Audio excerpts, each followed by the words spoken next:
మరో జన్మ ఉంటుందో లేదో తెలీదు.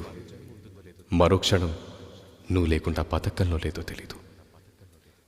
ఈ క్షణం నువ్వే నాతో ఉండాలని, ఈ క్షణం నేనే నీతో ఉండాలని.